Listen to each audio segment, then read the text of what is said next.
Good morning, everybody. Good morning, everybody. Oh, I hear you. With soft voice, have to yell. We're running a tight ship over here, and it's good to see everybody.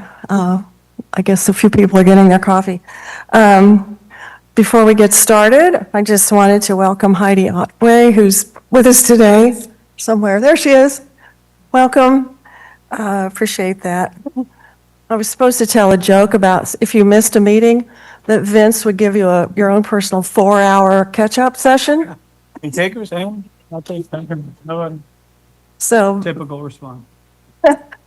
but in fact, if you do have a reason and a need to miss a meeting, these meetings are broadcast, so you'll be able to catch up on video recordings at any time as well. So, this morning, we do need to take a roll call, and who does our roll call? We need to have a quorum here. I think we do have of our 21, and some people will be coming in a minute.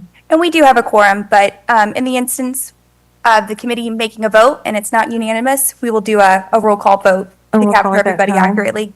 Okay. And if you have comments or anything, you turn your card this way, so I'll know that you wish to have a comment or make a talk of some sort. And make sure your microphone is turned on. This is one of my failings, so we can hear everybody. So today, you've all got your agendas, I think, in order, and we have a consent agenda at first, and I don't know, I suppose many of you are familiar with this, but routinely we start just with the general issues like the minutes of the last meeting. Today we have that, the bylaws, and just a notice of some written comments that came to us this morning, I guess it was. So after that, we will have some presentations, and we will have by the county administrator and from our able assistant, Nikki Hatch. And then we will move on to committee discussion and deliberation a little while after that. So at this point, unless anyone has pulled a consent item, it's the bylaws and the minutes at this point, I'd like to hear a motion to move consent. I'll make a motion. Madam Chair. Vice Chair, thank you. Madam Chair, I move consent items number 2, 3, and 4. Thank you. Do I have a second? Thank you, Ms. Edwards. Linda, may I call you Linda? We can do first names here, right? Okay, that's dispensed with. Are we ready for you, Vince? Are we? I think we are. We have an overview that you'll all be seeing. I'm sorry, Mary. I'm not sure we got the vote on this. I know we had a motion. Just got a second. We'll catch on to this eventually. All in favor of approving the consent items, say aye. And those opposed, say no. Okay, thank you. Like riding a bike. Riding a bike, I'll catch All on right. eventually. Okay, thank you, Madam Chair. Committee members, we've got a quick overview for you this morning. You'll remember we covered a lot of ground last time at our last meeting with the overview of county government. Today, you've got a couple of documents before you that just provide an overview of county government in general. Again, this is really, I know I said this last time, but I really mean it this time. This is a quick presentation. You should see what I make other people sit through on county overviews. But again, we're just going to scratch the surface, but it's important for context and so that you all know that there's a lot of source documentation you can go back to. We never know what charter amendments that you may be considering in this process. So again, it's just important to have this high-level overview.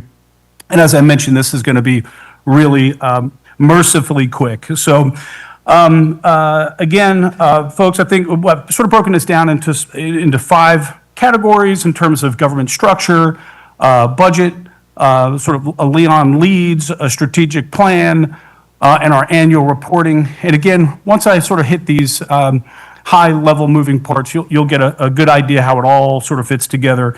Again, I mentioned that you have the county strategic plan and the annual report before you. Both of those documents, too, provide a very good overview of county government. So to start, again, tip of the iceberg sort of thing, the county structure from the top of the county organization. Again, I know this is a very knowledgeable group that we have here, so I won't spend much time on this, but this gives you a good idea. Of course, at the top of the page, we've got the county commissioners, as you all know, 7 county commissioners, 5 at districts, district commissioners, 2 at-large commissioners who are elected countywide, represent the countywide, represent the citizens on a countywide basis. We've got about 1,000 employees at the county, 2 of which were appointed by the county commission, the county administrator, myself, and the county attorney.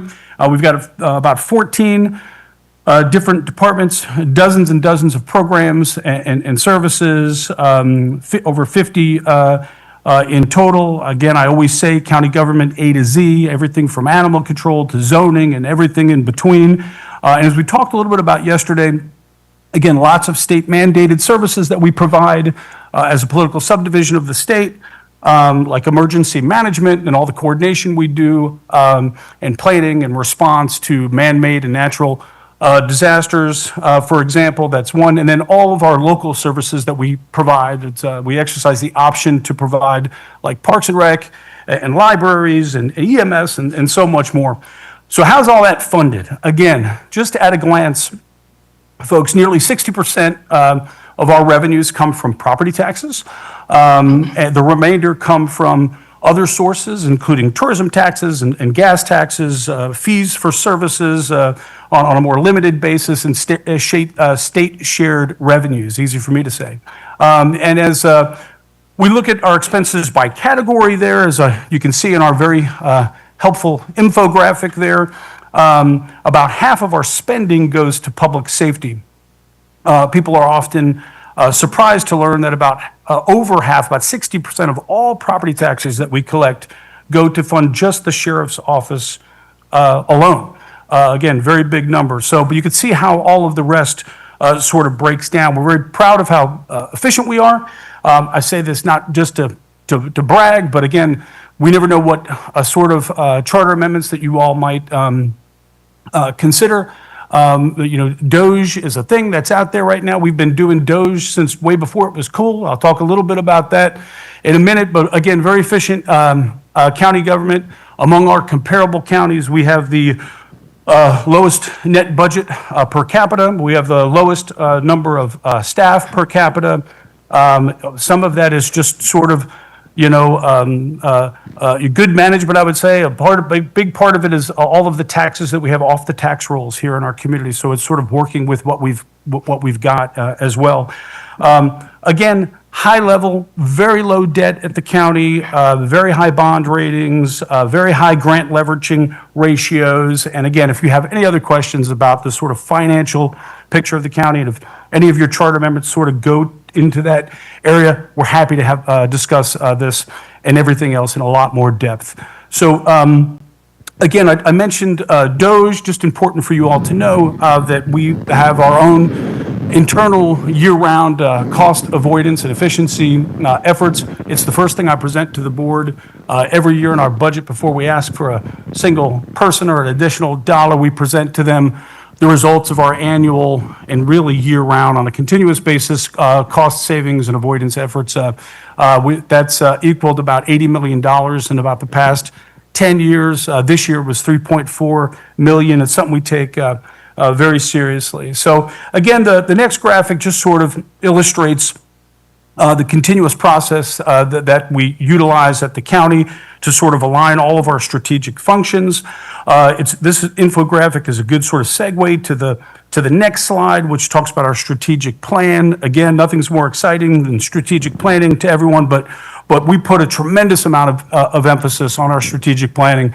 If there's something that the county does really well, it's this. It's very necessary. We often have cities and counties from across the country come and talk to us about how we do this, because we sort of painfully align our highest priorities with our optimized resources. And it's of course, this is something that we all do. All organizations do this, but something that's kind of unique about the county is that we every single agenda item that we produce at the county, you'll see right up front on the front page how that subject matter aligns with the strategic plan, and it allows us to stay really focused and achieve our objectives even in very lean times and in a different economic cycle. So again, important document there.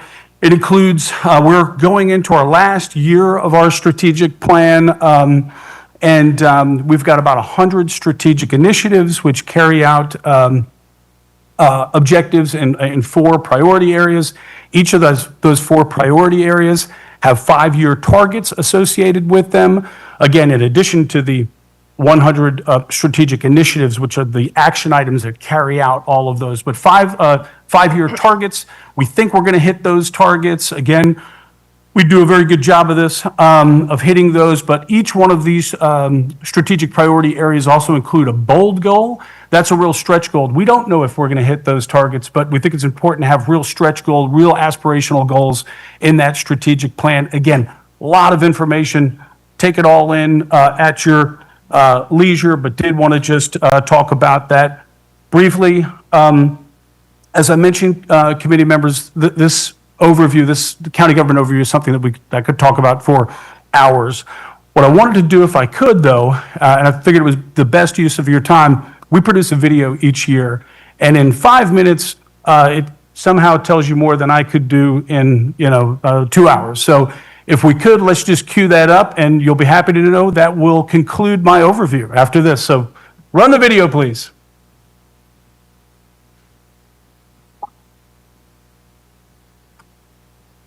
"2025 was another year of great progress for Leon County and our entire community. Delivering on the Board of County Commissioners' highest priorities, we invested in infrastructure, created places for people to thrive, and advanced innovation through co-creation. And we did it with a clear focus on performance, fiscal stewardship, and the provision of high-quality essential services our citizens rely on every day. This year's annual report underscores how our employees continue to set the highest standard in public service across EMS, Public Works, parks, libraries, emergency management, and a whole lot more. That commitment is reflected in all we do. It is built into our infrastructure, safer roads, enhanced stormwater, and extensive water quality projects to accommodate quality growth and serve our community for generations to come. In 2025, we stayed focused on protecting and improving water quality in the South Side, leveraging more than $60 million for septic to sewer projects, removing more than 700 septic tanks, and investing $1.6 million to revitalize the Lake Munson Slough embankment. At the same time, countywide, we managed and maintained more than 600 miles of roads and nearly 700 miles of stormwater ditches to keep people and neighborhoods safe. From pipes and pavement to parks and public spaces, we raised the bar with more than 100 new acres of green space, adding to the county's 3,400 acres of parks and nearly 50 miles of trails. We transformed the historic Old Concord School into the nearly 8,000 square foot state-of-the-art Miccosukee Community Center, celebrated another segment of the St. Mark's Headwaters Greenway, opened the county's largest dog park at Appalachia Regional Park, launched the Fort Braden Family Resource Center with the Children's Services Council of Leon County, and delivered 18 street lighting projects, 15 bus stop lighting upgrades, and added nearly 20 miles of new greenways, trails, and bike lanes in 2025 alone. Our ongoing efforts to make our community more vibrant and resilient included expanding affordable housing, the bedrock for economic stability, health, and opportunity for everyone. The county increased annual GAP financing to $500,000 and paired $5.8 million in direct funding with $183 million in bond financing, helping deliver more than 1,200 affordable rental homes with many more on the way. And we did all of this while advancing the county's commitment to serving our veterans, helping Leon County veterans and their families secure more than $40 million in earned benefits in 2025. Because building community is also about building connections, the county engaged thousands of our citizens across hundreds of events as we revitalized a neighborhood during our 9/11 Day of Service, celebrated the 10th year of the county's transformative Leon Works Expo, and hosted our award-winning Created Equal event, using music as a living chronicle of race, resistance, and celebration. Together, efforts like these make Leon County a premier destination, drawing more than 2.4 million visitors and generating over $1.3 billion in economic impact. The county also delivered our most successful concert lineup yet, welcomed more than 25,000 to the amphitheater, and supported nearly 300 community events, all during a bicentennial year that brought our community together. That momentum sets the stage for 2026, when Leon County welcomes the world to Appalachia Regional Park for the 46th World Athletics Cross Country Championships, the event's first return to the United States in more than 30 years. We expect 550 elite athletes from 60 countries, 10,000 spectators, an estimated $4.3 million in economic impact, all broadcast around the world. Behind these achievements is a high-performing team committed to efficiency and results, guided by a strategic plan with a clear vision, bold goals, and measurable targets. This year, county employees earned dozens of state and national awards, and we did it while holding the millage rate flat for the 14th consecutive year, maintaining one of the lowest budgets and one of the lowest employee-to-resident ratios among peer counties, even with more property off the tax rolls than nearly any county, underscoring our effectiveness in fiscal stewardship. And with this momentum, we'll keep setting the standard in the year ahead, listening to the people we serve, addressing our biggest challenges together, and making Leon County a place like nowhere else. Please learn more about this and so much more in the 2025 annual report. Well, as I mentioned, folks, I could have never given you that overview in 5 minutes.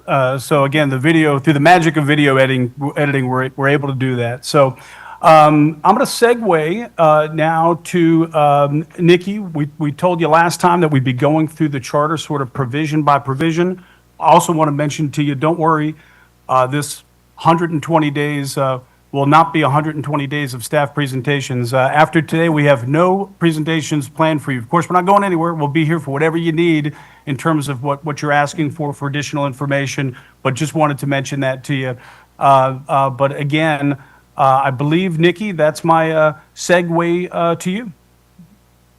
All right, good morning, everyone. As Vince mentioned, I will be providing a very brief overview of the county charter, which is comprised of 5 articles that we'll be walking through. But as a reminder, your full charter is available under tab 1 of your committee binder. In addition, tab 6 provides a comparison of charter counties on a number of matters, including many of the sections that we'll be covering today. And as always, we can answer any questions that you may have along the way. So up on the screen are the county charter's 5 articles. Starting off with Article 1, which establishes the county as a charter government and defines our relationship with the city and the state. The first section I want to highlight is section 1.6, which outlines specifically our relationship with the city. Chastity and Ken will cover this in much more detail in their overview of the agenda item here in a little bit. But out on the screen, as you can see, our charter provides for municipal ordinances to prevail over county ordinances in the event of conflict, unless otherwise provided for by law or within the charter. The charter currently specifies one exception for minimum environmental regulations, which provides a county-wide floor for environmental standards, as we covered at your first meeting. but this does not restrict the county from adopting more stringent standards. Also, as covered at your last meeting, this provision was an amendment advanced by the 2010 Citizen Charter Review Committee.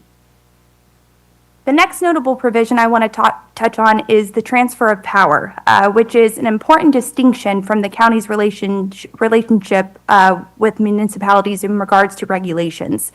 Specifically, transfer of power, as the name implies, involves the transfer of a power or a function between local governments, such as law enforcement or fire services.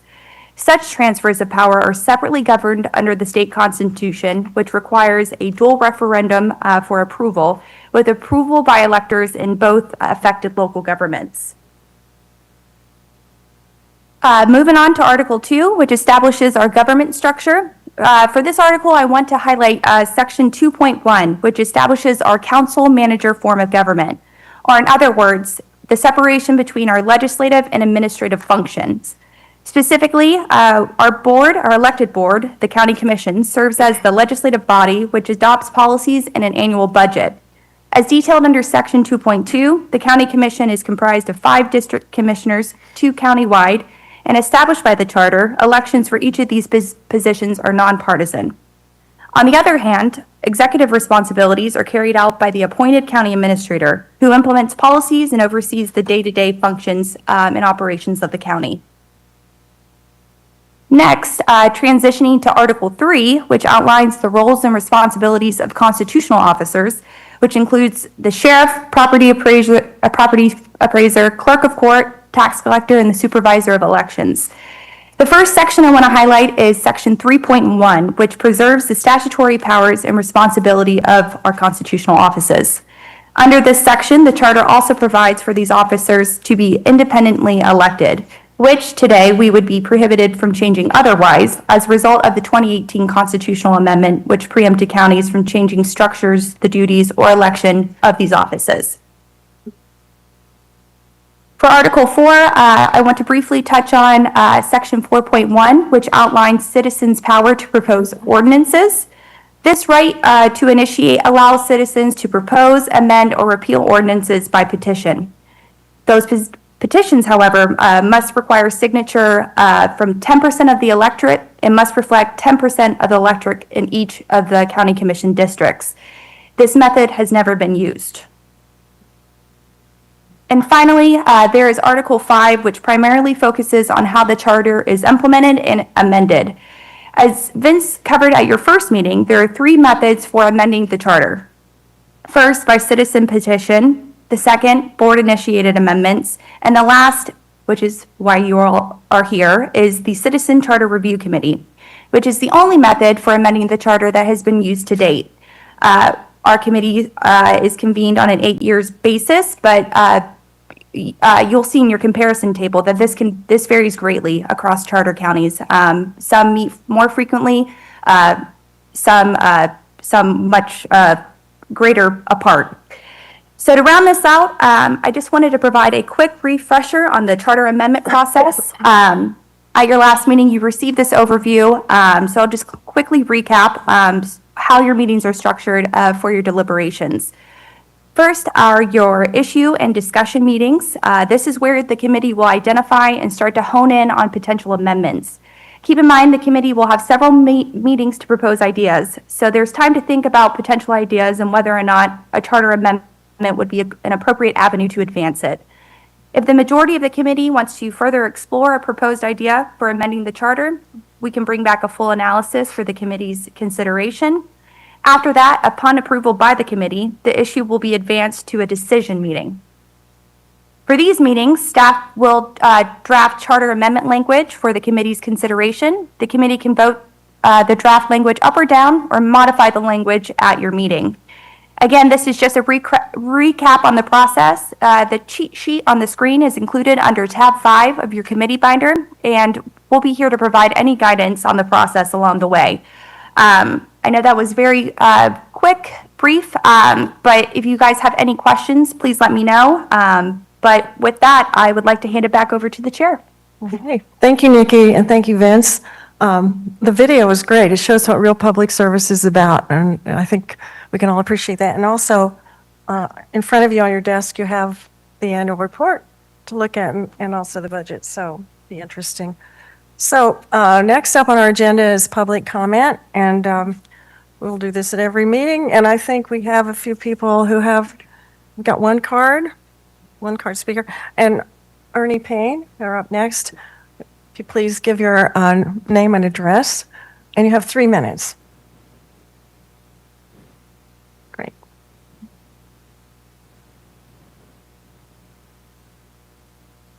Hello, my name is Ernie Payne. I'm at 2006 East Indian Head Drive in Tallahassee. A member of the Citizens for Ethics Reform and also a former 5-year member of the Tallahassee Independent Ethics Board and an appointee to the 2024 Tallahassee Charter Review Committee. A detailed proposal to establish an independent office of Inspector General was submitted and was made available to you. This proposal is an attempt to maintain public trust in county government by reinforcing transparency and accountability in the areas of ethics, fraud, waste, abuse, mismanagement, misconduct, and service deficiencies. The OIG would also be the designated statutory agent to process whistleblower complaints. This is not intended as a remedy for any implied deficiencies in the current county government. The intent of my proposal is to establish an infrastructure to prevent such issues before they occur. I've used 2 local models that I'm familiar with as a framework in establishing this infrastructure: the Tallahassee Independent Ethics Board and the Tallahassee Office of Inspector General. Each office has some elements that are worth emulating and some elements to avoid. These are 2 separate offices at the city because the Ethics Board was established prior to the OIG. The Association of Inspectors General, which sets national standards for certification, stresses that establishing the independence of this office from the agency it is providing oversight to is of primary concern. To this end, I propose oversight of the OIG to be in the form of a board of citizens who are outside the county command structure. This board would be responsible for hiring and annually evaluating a qualified inspector general, ensuring compliance with established guidelines, and termination of the IG if necessary, without interfering with the day-to-day operations of the office. The OIG board would be made up of an appointment by each of the Leon County constitutional officers. Although most of these offices are funded through county government, they are headed by independently elected officials, so are operationally independent. Mr. Payne, you have 30 seconds, Thank and you might just let people know they have received your full report Thank you. in written comments this morning by email. Thank you. The proposed office would also include legal counsel independent of both the county administrator and the county attorney. This would bring it in more total compliance with national standards and would also prevent any potential conflicts of interest, especially when addressing whistleblower cases. You'll find more detail in the materials provided, but I'll be glad to provide any clarification you might need. Thank you. And to the committee members here, if you have questions on this, we can discuss this more thoroughly in item 8, which is when we're going to have a conversation too. So thank you very much. And we have one more citizen to speak, and that's Stanley Sims. Mr. Sims, state your name and address, please, for the record. My name is Stanley Sims. I currently live in the award-winning neighborhood Avondale Way. I'm here this morning because first I want to thank each and every one of you to take time out to do this. And also I want to remind you of your responsibility. Your responsibility here this morning is to enhance, improve citizens of Leon County quality of life. All of them. White, black, immigrants, disabled, handicapped. There are some issues here that I think that the county needs to have last say.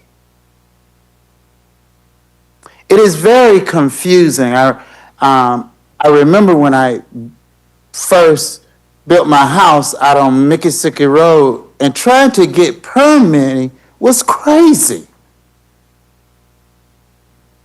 God bless her soul, Hazella was saying, well, the city owns the line, but the county owns the pole.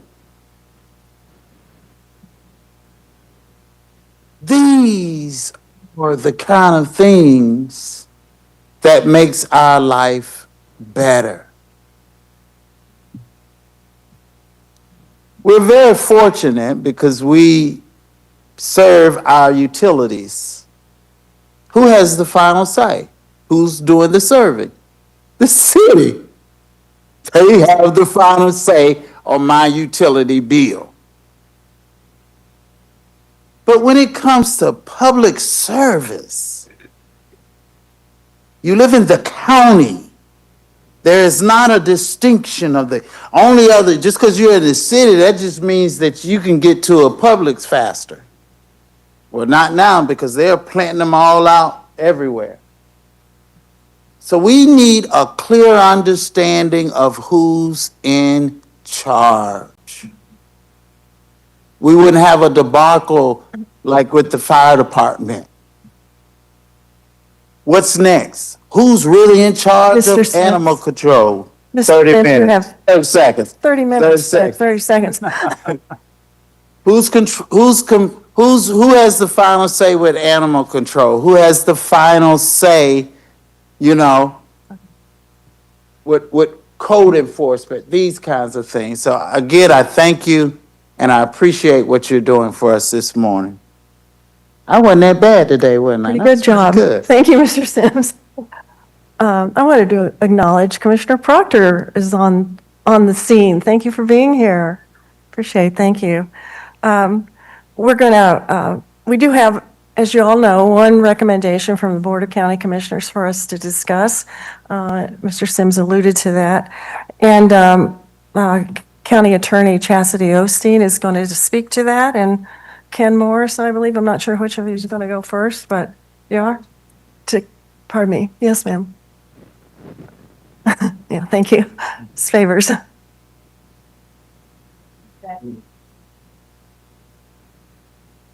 Yeah, okay. You mentioned, I think my question is, how will we come back to issues that are raised by public speakers? What's the process for that? Yeah, we will come back to that if you've got the At the end agenda, of the- item 8, when the committee starts discussing any of these issues. So rather than speak right after a person presents an idea, then we'll do that more in an organized way. Yeah. Got it. Okay, thank you. Ms. Osteen. Madam Chair, I have a question. Now, in reference to before, I guess we hear from the county attorney, so do we take, if we have one of the options or whatever, do we do those after presentations or before? I mean, everybody does things a little differently.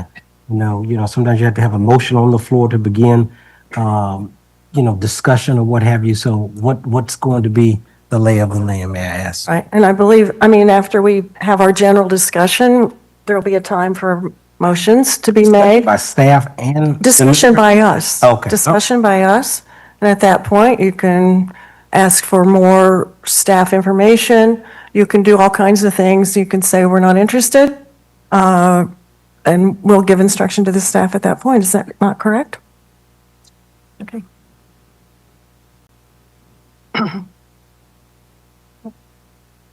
Thank you, Madam Chair. Hello, committee members. So I have the pleasure of talking with you a little bit about the first substantive issue on your agenda.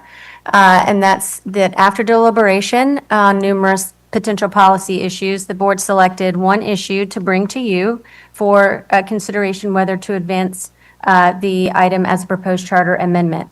And that matter is, should county ordinances supersede municipal ordinances in the event of a conflict? The agenda materials do provide you with information and analysis on that topic that was previously provided to the Board of County Commissioners. But in summary, The genesis of this is that as a charter county, Leon County derives some of its authority from Article 8, Section 1G, titled Charter County, very appropriately. And what it says is that counties operating under charters shall have all powers of local self-government not consistent with general or special law, or with special law approved by vote of the electors. The governing body of the county operating under the charter may enact ordinances not inconsistent with general law. The last sentence of this provision is what is really what this body needs to focus on right now, because what it does is give charter counties in their charters the ability to decide which prevails in the event of conflict between county and municipal ordinances. As Nikki referenced earlier, currently, Section 1.6 of the Charter, entitled Relation to Municipal Ordinances, provides that municipal ordinances prevail over county ordinances in the event of any conflict within the boundaries of the city of Tallahassee, since we only have one city. To the extent that a county and municipal ordinance govern the same topic, but they're not in conflict, they're read together and they're both applied, okay? So it's only which prevails in the event when there's a conflict, a direct conflict between a municipal and a city of Tallahassee, or municipal and county ordinance, okay?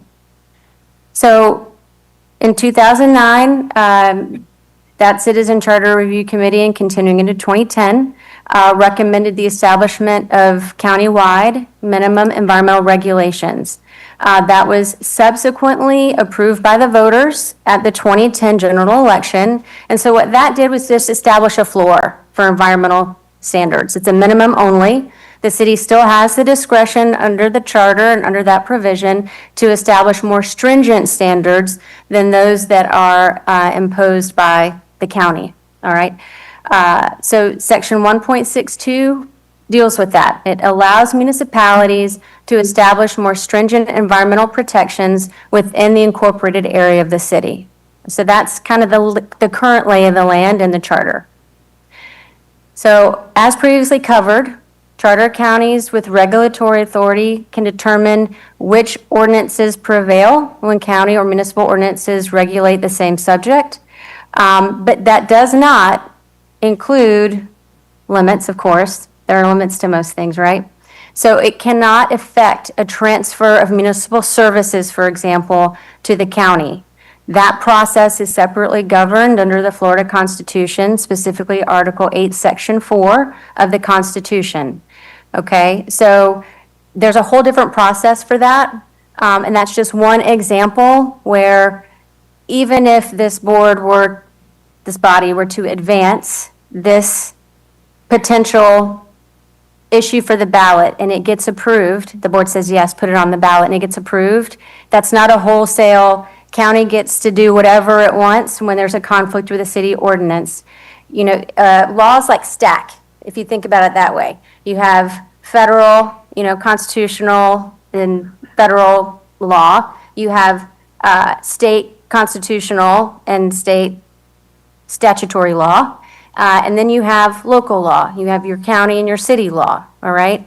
All of those interplay, and there's preemption and conflict that can happen at any level of that. And so every time there's a change in any of those laws, there's constant analysis of what those ripple effects and implications are, as it rolls down to the local level. So that's just a little bit of background and context. Also, municipalities like the city of Tallahassee have their own laws and their own authority. And that's also governed by the Florida Constitution under Section B of Article 8.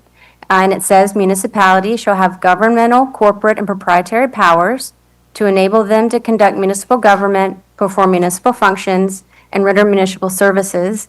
And they can exercise any power for municipal purposes except as otherwise provided by law. Yes. So, for me, could we just find, would you mind providing just an ordinary context by which these types of conflicts would occur? We have a really good one. So The county has an addressing, a street naming process, right? With an addressing committee composed of certain officials that relate to first responders and things like that. There's a whole process to name and rename a street. And it goes through that process in part to ensure that when you're renaming or naming a new street, you don't name it an existing name that of a road roadway that already exists, that it doesn't cause confusion for first responders if they're trying to respond to an accident. They take into consideration public input in the form of, how many people would have to change their address and the implications for all of that.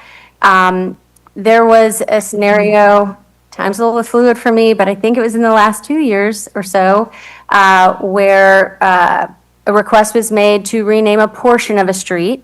County declined to do that. City didn't like that, so they just basically adopted their own ordinance, which, because it was in conflict, supersedes within the city limits so that it can rename streets the way it wants to. But I thought that depended upon who maintained the street, the city, the county, or FDOT, or other implications. That's maintenance, this is naming. That's a separate issue. They both relate to roads, but that's a separate jurisdictional issue that falls under the statutes for who has maintenance responsibility for certain roads. But this one was purely about the ability to name or rename streets.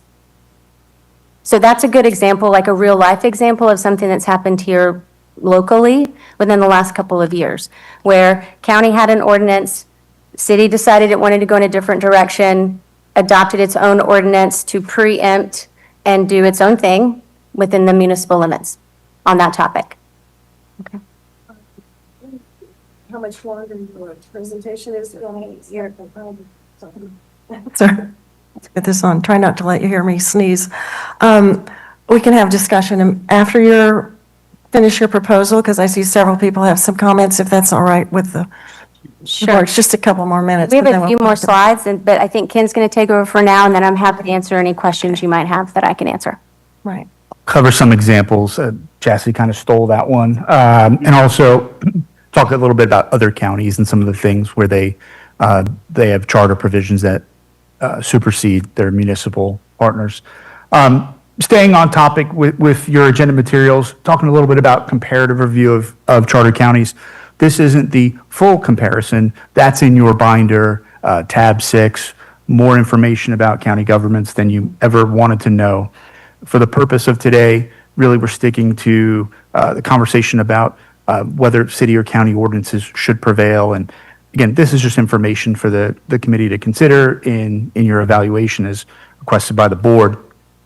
At the last meeting, Vince covered in his presentation that Florida's got 20 charter counties, home to 75% of the population. On your slide, you can see that I put in quotes the from Miami-Dade to Wakulla County, because it really embodies so much of the political, cultural, and social diversity among communities in our state. And it really reinforces the one-size-fits-all, which is the basis for counties adopting home rule charters of self-governance. I mean, that really shows you what it's all about in Florida, because it's such a vast state with so many differences. Of course, I'd be remiss if I didn't recognize Dr. Howard Kessler, former county commissioner, Wakulla County, and was a sitting commissioner at the time when Wakulla adopted its charter in 2008. But between Miami and Dade, the map shows you not just the geographical difference spanning the entire state, it's also the largest and smallest county by population, 37,000 people to 2.8 million people. Also the first and most recent charters adopted by voters, from 1957 Miami-Dade to 2008. So very different features, very different everything between these two counties, but also the 20 counties across the state. Interlocal affairs, when you think about cities and counties and opportunities for conflicts, I immediately think of, well, how many municipalities are in that county? right? We always talk Tallahassee and Leon County, you got one city in the county. It should be easy, and sometimes it is, and we have a great working relationship with the city. And sometimes there's things and areas where there are going to be conflicts, and that happens, and we work through it. But just to give you an idea of the makeup of charter counties in the state, you've got 3 with over 30 municipalities. Palm Beach, Broward, Miami-Dade. Pinellas has 24. Another handful have, more than a dozen cities. 3 counties have only 2 municipalities, and 2 have 1, Leon, and the other one being Charlotte County with Punta Gorda. So that plays a part when we're thinking about conflicts between municipal ordinances and county ordinances. You always want to take into consideration, all right, are we prevailing over 1 city, 5 cities, 30 cities? It's just part of the calculation. So what do these 20 charter counties, what do the 20 charters say about the prevalence of municipal and county ordinances in the event of conflict? First, I want to take 2 anomalies out. We talked about Miami-Dade being a charter adopted in 1957. That predates the Florida Constitution, 1968, which gave us the opportunity to become charter counties. So it's a little bit of a different structure. They consider themselves a central metropolitan government. And then you also have Duval County, which was adopted about 10 years later in the late 60s. That's a consolidated government. So when we compare charter counties, we often cast those 2 aside. They're just very different and unique in their structure. They're countries. So looking at the remaining 18, most of them, 11 of the 18, provide for county ordinances to prevail in specific circumstances. Leon County is among those 11. Leon County has a provision for minimum countywide environmental standards which prevail within the municipal limits. Other examples, other counties, they have ordinances that prevail on elements of the comprehensive plan, regulation of alcohol sales, regulation of adult entertainment, or, as the county administrator likes to say, all the fun things. I had to put that in there. Sean Pittman wasn't here, so I had to put that in. Ken, may I interrupt you? You'll see on page 6B, there's a list of the counties and the things that the counties have conflicts. It's 6B under there, just not to give you all the details, but this is kind of fun to read. Interesting. And finally, you've got 7 counties, like Wakulla, that say municipal ordinances will prevail without exception. None of these 18 have ordinances or have charters where the county's ordinance are going to supersede in all circumstances allowed by law. So again, just gives you the different makeup, the 11, 7, and 0. So again, not trying to give you a hard sell, just things to think about, some examples, all of which are covered in your materials. Reasons why you might want to consider this, potential benefits, the opportunity to avoid intergovernmental or interlocal conflicts and disputes. One example we've avoided relates to emergency management and the activation during an emergency. This is a statutory exemption or provision we have. There was a time where the city and the county here locally, we were having a conflict over who's in charge during an activation. Well, the statutes are very clear that during an activation, the county is the lead entity in activating the emergency plan, coordinating resources with the state, public messaging for safety. All of those things help avoid the conflict and kind of stepping on each other's toes. You could apply a charter amendment to other regulatory areas where you think this might have the potential to avoid future conflicts and disputes between the county and the city of Tallahassee or some future municipality going forward. Another one, regulatory uniformity on countywide issues.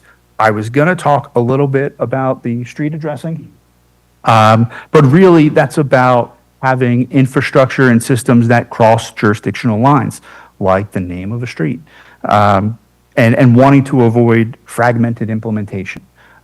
We've all driven down Centerville and Blairstone and Wilani Boulevard without making one turn in your car. And so in our street naming and renaming ordinance, we want to avoid that going forward, where we're not providing one segment of road with multiple names. Again, the importance being emergency response, GPS, ensuring public safety and protecting life and property. And on this addressing issue, I'm looking at you, Barry Wilcox, because I know you live this in your time with the county. Unified standards based on geography, not political jurisdiction. The best example of this is the minimum environmental standards we have in place today. There was a time before the charter amendment was adopted in 2010 where you had different standards between the city and the county, creating some flooding issues downstream in the unincorporated area, again, because you had different standards. You had developments that were taking place right on the jurisdictional line and trying to opt into the city to get the lower standards. Things like that could be avoided if you've got provisions in your charter that speak to unified standards. And the basis of ours in the minimum environmental standards, it's all based on environmental factors, topography, water basins and discharge, upstream, downstream flooding concerns. There's a foundation to it that's not just where's the line this year versus when other properties are annexed in the future. It doesn't change. Providing a more user-friendly government. This is about ease. People can experience conflicting regulations among county and municipal governments, which leads to confusion and frustration. I can tell you that the county receives calls on a daily basis from people. They're not sure who they're calling or who they need to call to address an issue. They're not sure if this is something that the county regulates or the city regulates. So from a user-friendly standpoint, there may be a benefit to considering a charter amendment where you have one set of ordinances prevailing. Examples, residents in neighborhoods may find countywide regulations to be more user-friendly, such as having one set of notification standards when there's nearby development. Now, do we have to notice 500 feet, 1,000 feet, 2,000 feet? Is it city, county? Another example would be business owners. They may prefer to have one set of standards for the requirements and regulations for putting up a new sign. Am I in the city? Am I in the county? Am I too close? All those things, again, just speak to being more user-friendly. Part of the struggle with this too, you see it on social media, it often perpetuates the challenges. Somebody might be on Facebook or Nextdoor, and they're sharing information about whether or not they have to put their yard waste in a bag or they can just dump a pile out. They may be sharing information about who to call for code enforcement issues and whether the city does enforce that issue or the county does enforce that issue or not, and sharing that information, again, because you have two different standards. And that takes place in our environment. Final one, again, going back to minimum community standards like what we have in place today in the Charter for Environmental. In essence, the minimum standards are the baseline to protect overall well-being, but it also preserves the autonomy of municipalities to enact stricter regulations. So again, if you want to look at specific issues or minimizing or minimum community standards, you could do that and adopt charter provisions like what we have currently, while still giving municipalities the opportunity to go above and beyond. Madam Chair, this is my last slide. I'll cover it very quickly. We just wanted to bring you the hard part here. This is, we've provided several options to help facilitate the committee's consideration. Going through them really quick. Option one, should the committee not wish to further advance this issue, you could adopt option one and table this issue. If the committee feels the need for more information or analysis on charter government, on regulatory authority, anything else related to this issue, Option 2 is provided. We would just ask for additional direction. What is it that you would like for us to bring back for your consideration? If the committee's supportive of county ordinances prevailing over municipal ordinances in the event of a conflict, Option 3 would direct staff to begin drafting a proposed charter amendment for your consideration at a later date at a decision meeting, so probably after New Year's. Option 4, if the committee's supportive of a charter amendment whereby only specific county ordinances or subject areas would prevail, Option 4 would be the way to go for the committee. We would need additional guidance, of course, on what those subject areas might be, what you're interested in wanting to advance. And then our final recommendation is going with committee direction. So we await your input. Madam Chair, that concludes our presentation. Thanks very much, Ken. Yeah, I think one of the main points is there's going to be plenty of time to talk about this and any others that we have. So you don't have to make any, I don't think we have to make any, we don't have to choose any of these options today necessarily, but we can. So, because a lot of this, we're all going to want to think about it more. So we're going to move on right now to general business, and at that point, I will take, We can take questions on this item. yeah, but that's what I was going to do in general business, but I can take questions on this item, and I see several cards up, so I will start with Dr. Robinson. Mine? Thank you. And not to borrow trouble, but I think you need to just, It's is that on It's on. down there at the bottom? There's a little delay. Just, not to borrow trouble, but let's say that we decide that this should go before the voters and it passes. How is this enforced? would the county attorney like to take that on? And I know there's a Florida Constitution and so forth, but really, how is this enforced?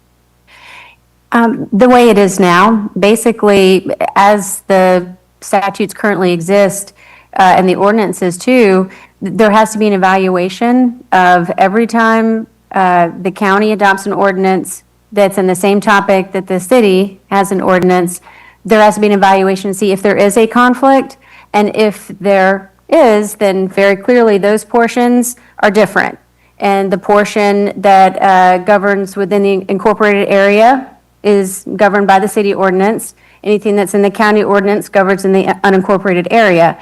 Now, when there are areas where they can coexist and live together and both be applied, then they're both applied. So it would be the same analysis. The result would potentially be different. Depending on if there's a conflict going forward, whatever's in the county ordinance prevails even in the city limits. That's the only difference. Okay, I'm gonna ask the same question. So this passes, to use a colloquial term, the county ordinance, as in playing cards, trumps the city ordinance, okay? How do you enforce that? How do you keep this, I don't want to say keep the city, how is it clear that the city then, because I don't want us to get on this vicious cycle, doesn't say, well, we're going to name the road anyway. How do we prevent us from having meetings and then the city having meetings and then we having meetings and then the voters getting frustrated that whatever they voted for does not take effect? Well, if there's not consensus between the city and the county about the fact that there is a conflict and therefore the county ordinance would prevail, then you use the remedy that is used every day by individuals and organizations with disagreements, which is the judicial system. That's correct.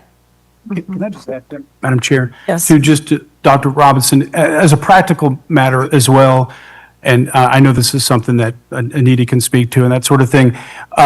There's just a lot of difference that takes place. I mean, it's the law. Once the citizens vote on these things, and part of staff analysis, if something was to come up at the city, again, from a practical standpoint, the analysis that would come back would be, we would like to name this roadway. Today, if that's the case, the analysis that would come back would say, give us that direction. We would do it. The analysis of the city that would come back as a practical matter, if something like this was to take place, would be the county's ordinance prevails in this case. It must go to the addressing committee, and this is the process going forward.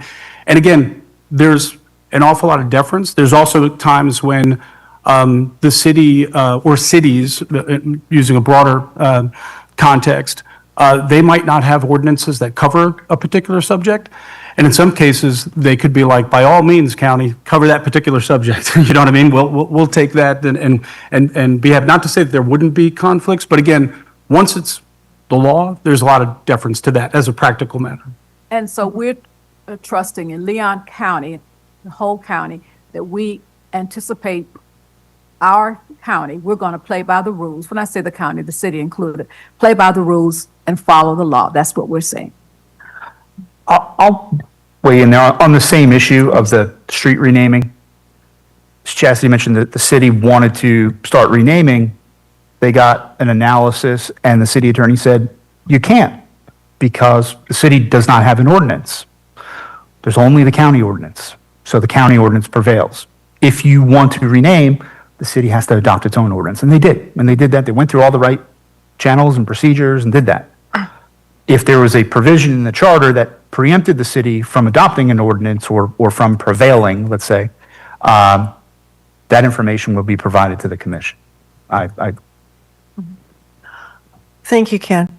A lot of you have your cards up, and I'm not sure who was first in line or second, but I'm pretty sure Max Hurley was, and then Ryan, and then I'm going to try to remember everybody here, because your cards were up right immediately after Chastity's. Thank you. Gary is last, always, just because. I had a Max. I had a question for the county attorney.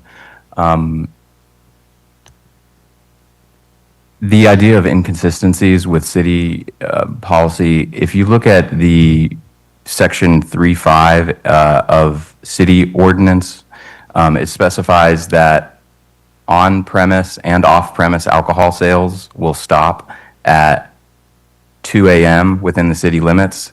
And so if this were to pass, what impact would that have on county alcohol sales within the entire county, within the city?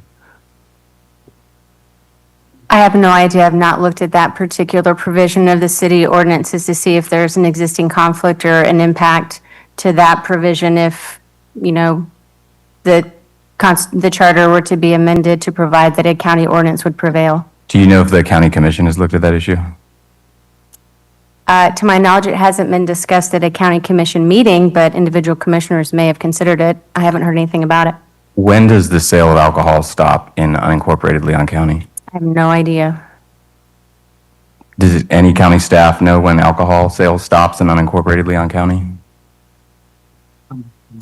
Yeah. We can bring it back. Yeah. It's specified in Article 2, Section 3.3 of Leon County Ordinance, and for alcohol under 22%, it is sold 24/7 for off-premise consumption.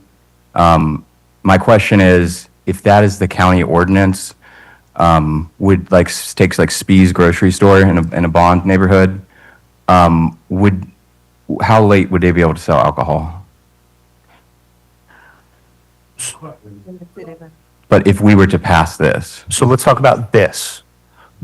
You got a couple different options up there where. I'd like the question to be addressed. Well, the this is what matters. What if this passes? There's the option where committee may want all county ordinances to prevail in the event of a conflict, or the committee might want to look at it more narrowly tailored. They might say alcohol sales should be regulated by the county. So it depends on how specific or broad the charter amendment is. But let's say, for argument's sake, you specifically want to look at alcohol sales. And the county commission has an ordinance that says you can sell alcohol 24/7. Then that would prevail within the city limits. If you wanted to do a minimum standard the county sets, you can't sell alcohol past 2 a.m. Well, now the city would be limited to 2 a.m. They wouldn't be able to go to 3. They wouldn't be able to go to 4. They can close earlier. They can close at 10 p.m. But so you could frame the ordinance and amend it either way. On a separate issue, the Leon County government has a burn ordinance of some kind, right? No, we don't. Generally, in fact, there was an agenda item maybe in the past 3 or 4 years. It was a topic that was really a focus of Commissioner Minor at the time. And ultimately, the analysis was based on federal regulations for air quality versus state regulation because they'd been delegated to state agencies, and there was overlapping jurisdiction between Agriculture and Consumer Services and DEP because one regulates activities on the ground versus another regulates air quality. Whether the county wanted to basically take over that regulatory responsibility and all of the financial implications related to that. So really the board opted not to adopt a robust open burning ordinance, but some jurisdictions have that. Is the city of Tallahassee one of those jurisdictions? I have no idea. Thank you. Something we might want to think about is issues that we put on the ballot, which is like our Constitution, maybe don't need to, if an issue can be handled by an ordinance by the city or county, sometimes a political issue that's hot right now, once this ballot goes, it might have cooled down, it might have been solved by the board. So we're not trying to replace the city and county commissioners and their ability to write ordinances or so this is a lasting charter, so we need to kind of think big in this, maybe not boring down quite so, but, I'm not saying we can discuss that all we want, but, yes, ma'am. Just as a final comment, Committee Member Hurley does raise a good point, and I think his point is what would happen, what would be the implications for current existing provisions of county ordinances and city ordinances. And that is something that would have to be reviewed in total. And the county then, the county commission, which again would then have the discretion, would need to evaluate if there are conflicts, because it's only if there's a conflict. If there are conflicts, do they want to modify their county ordinance to address whatever that conflict is in a way that's not currently, the way it's not currently addressed in the county code? So those are considerations that would need to be taken into consideration down the road. Right. Thank you. And we are going to adjourn at 1:30, so I have a lot of people to speak. So I'm going to, Brian Ray, I saw your card up second during all of this. Yeah, thank And, you. put your card down if you have completed your. You got it. Thanks. Thank you. And the member makes a good point, I think, as does the county attorney and the chair, especially in an environment where I think we're seeing federal and state preemption raining down. I think we want to be deliberative and, dare I say, trepidatious about, obliterating more of the texture, and we want to be respectful of political difference. But I think more generally, did I see that if there was something that was approved here that superseded city control on things, to the extent that that shifted responsibility for municipal services, that would necessitate a whole other separate election for the city and the county? Right, so a wholesale transfer of services is governed by an entirely different process and cannot be affected by a unilateral charter amendment. That's governed by a whole different provision of the Florida Constitution. We currently engage in a informal transfer of powers, if you will. Think EMS, think fire, those sorts of things. It's very common for local governments to engage in that informal transfer of power by interlocal agreement and things like that. We have many interlocal agreements with the city of Tallahassee currently, but that's different from a wholesale transfer of services. That's governed by that different process. Thank you. Thank you. Dr. Struble?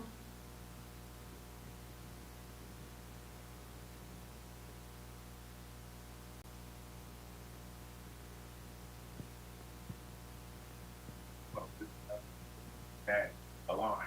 Is that something that's been happens anywhere in general.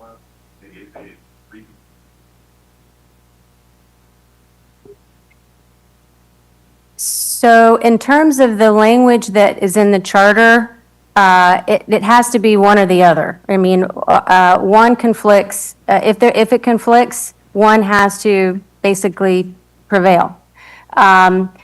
But again, I think kind of what you're talking about is more of the piecemeal approach that many jurisdictions take for specific types of issues.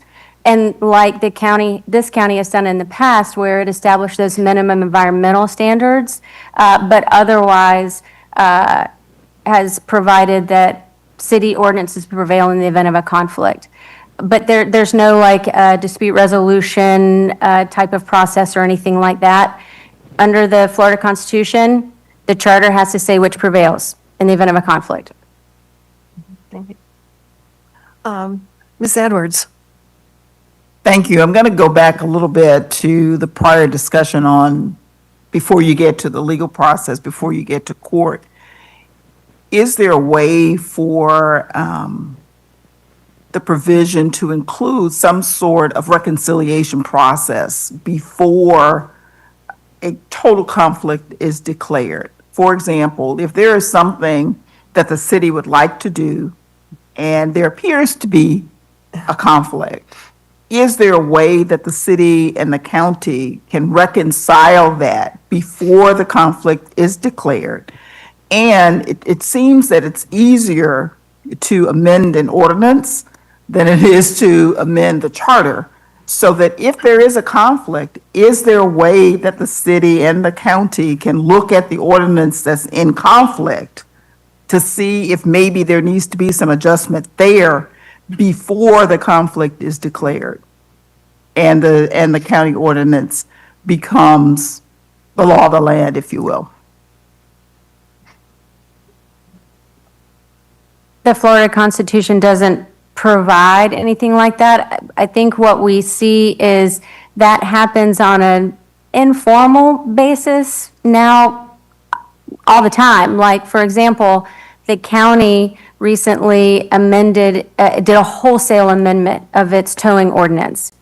And one of the things that we had to do was look at what the city's ordinances related to towing regulations currently provided.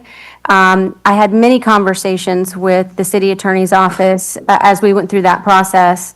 And even after the county adopted the new ordinance, we've had conversations. And there are conflicts there that we know about. But there's also some deference in that ordinance about what happens within the city's jurisdictional limits. And it hasn't become problematic. I think those conversations occur informally on a staff level a lot. Mm-hmm. And then sometimes it does escalate to a more public posture between the city commission and the county commission, and they try to work through those issues. But at the end of the day, whatever this provision says would ultimately be in the event of a conflict. If the parties can't work it out, what would govern? And I appreciate that. But I guess my question is, even though the Constitution doesn't provide for it, it doesn't prohibit it either, if I understand the provision correctly. And so it's even though we're talking about a process here to get rid of the conflict or to resolve it or to address it, rather than to go strictly a right to, it's the county and we're going to do it this way. So that's my only point, is whether or not we can have a more formal process. And thankfully there is an informal process that takes place. But is there a better way to, again, resolve the conflict before we get to that point where you call a ball or a strike? In terms of the language in the charter, the preemption would get triggered as soon as the county adopted an ordinance in conflict, period. So the parties could decide that they want to adopt a procedure to address any conflict, reconciliation process. But if the charter expressly says, in the event of a conflict, county ordinance prevails, they can try to work it out in the meantime, but you have to have certainty about the state of the law, right? Absolutely. And so that would be, if there's a conflict, the county ordinance would prevail. That doesn't mean the parties couldn't engage in that reconciliation process, and ultimately the county might amend its ordinance, to address whatever that is, based on the reconciliation process. But again, the language would be pretty express. Any ordinance that were adopted, if there was a conflict, would prevail until a change was made. Sure. Thank you. Thank you. Anita Favors, you have a question or comment? Question. And a lot of my questions have been answered by the questions that have been posed here. Except Barry's. So I was actually going to say the same thing. maybe you can remind me, we're talking about process here. In 2010, when the environmental change was put before the voters, there was a lot, I'm recalling a lot of discussion back and forth between the city and county. Did that happen prior to the vote or after the vote? But I do remember that after much consideration, we came to a real positive conclusion as to how that should be handled. Yeah. And I think oftentimes, again, conceptually, again, I know the first thing we go to is, these conflicts and what happens when. And again, it's a bit of an overstatement for me to say, generally, in fact, what happens by virtue of doing these is you, and oftentimes avoid conflicts because the law is clear at that point. You know what I mean? So you don't have to dispute these things any longer.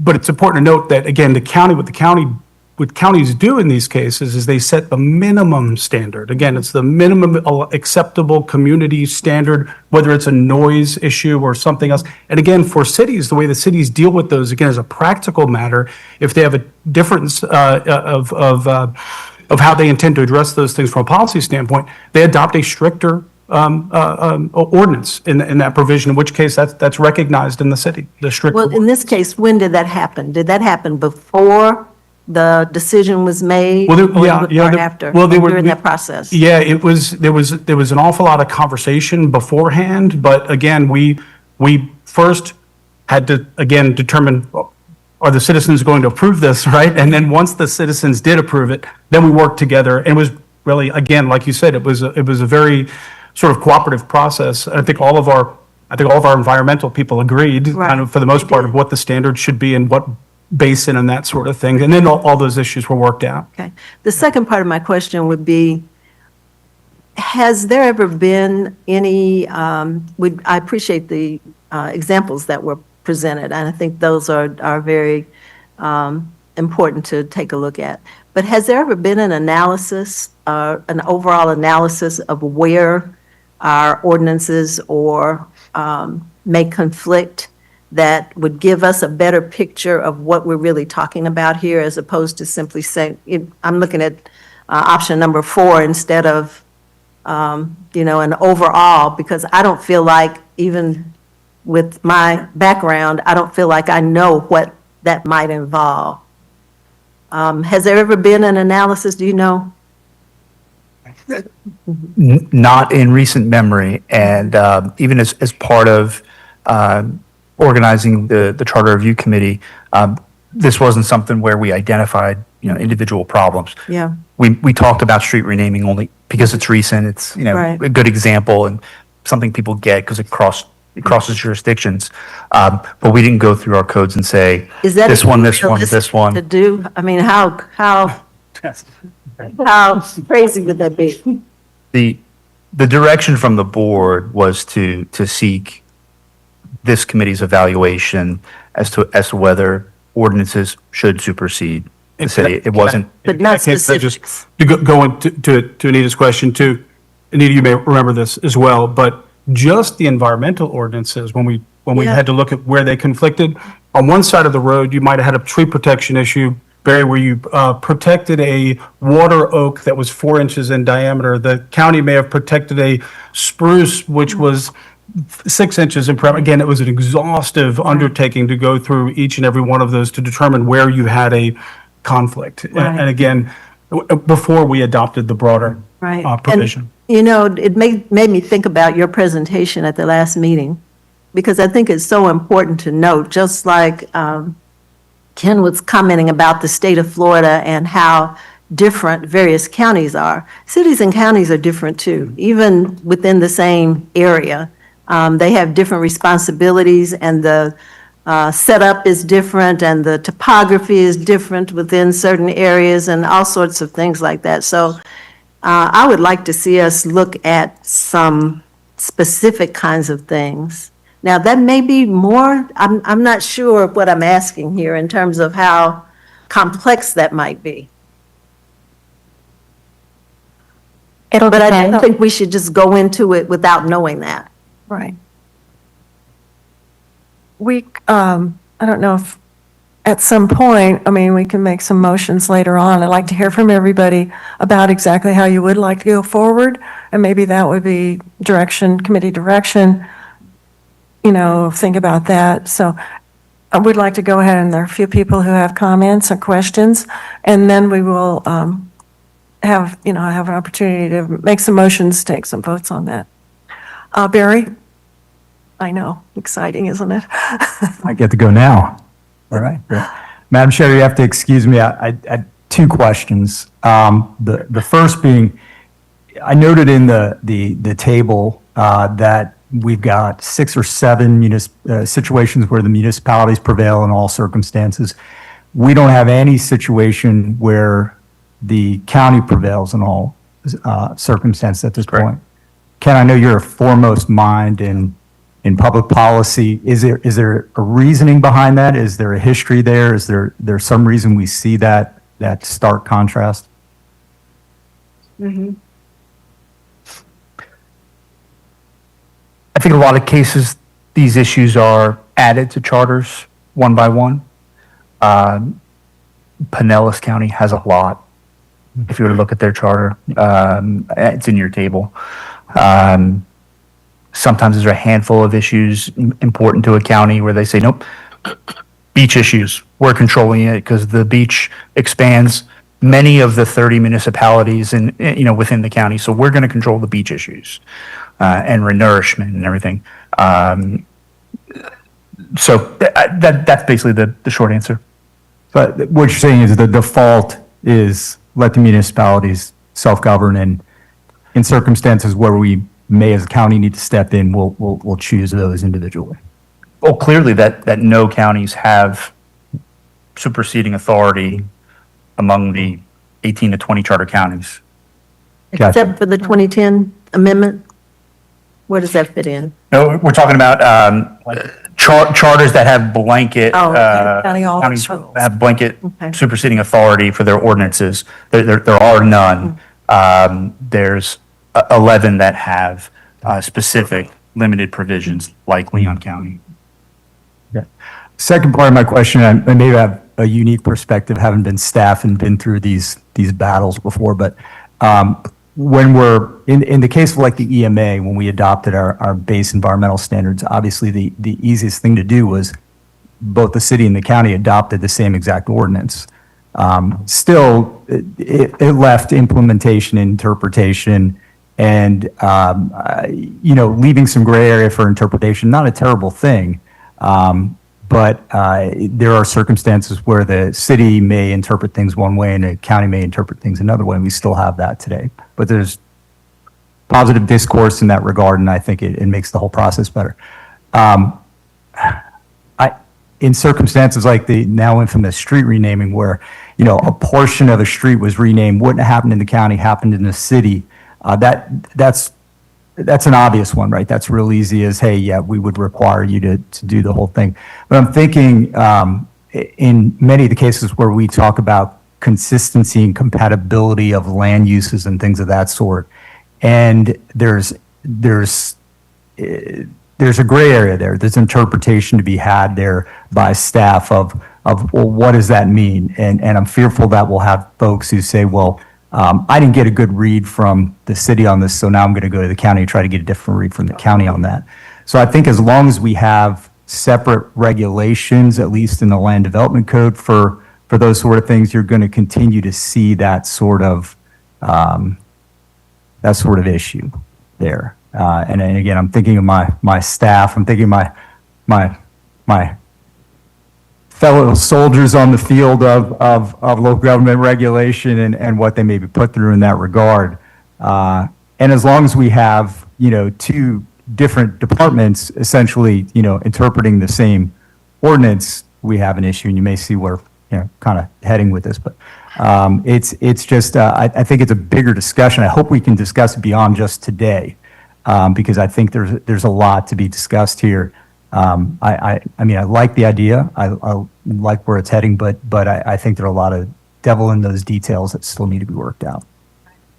Right, this is our second meeting. We have a long way to go. Well, the option was out there to close it today. I just didn't want to leave that on the floor. We do the rest of the time. All right, Dr. Lewis, question? Trying to remember whose cards are up next, so. I want to follow up on Committee Member Edwards. They couldn't hear you. Maybe. It's on. Yeah. We got you. I want to follow up on Committee Member Edwards' point relative to the language if we adopted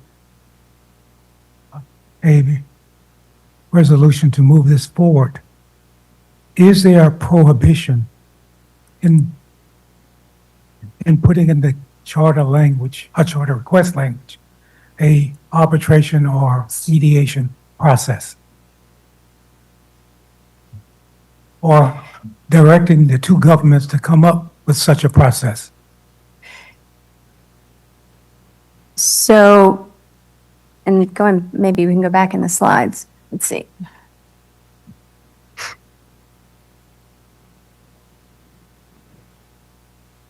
Okay, so the last sentence of the Florida constitutional provision says, the charter shall provide which shall prevail in the event of a conflict between county and municipal ordinances. So ordinances become effective within 10 days of adoption and being filed with the Department of State. Okay, so what I'm telling you is there can be a process, informal, you can put it in your charter if you'd like, but at the end of the day, if the charter says in the event of a conflict, a charter ordinance prevails when there's a conflict with a municipal ordinance, as soon as the county, Board of County Commissioners adopts that ordinance and it gets filed with the Department of State, whatever that ordinance says is the law, irrespective of a formal or informal reconciliation process. That tiebreaker, if you will, has to be addressed in the charter. Thank you. Dr. Kisler? Thank you. Just a point of clarity on the, two different things. On the street naming, I see a clear distinction, I think. And on the environmental, I see an accommodation. But on the street naming, what I'm concerned about, and if the city, in naming its second half of the street a different name, named it a name that was also in a county in another location, would that have been possible?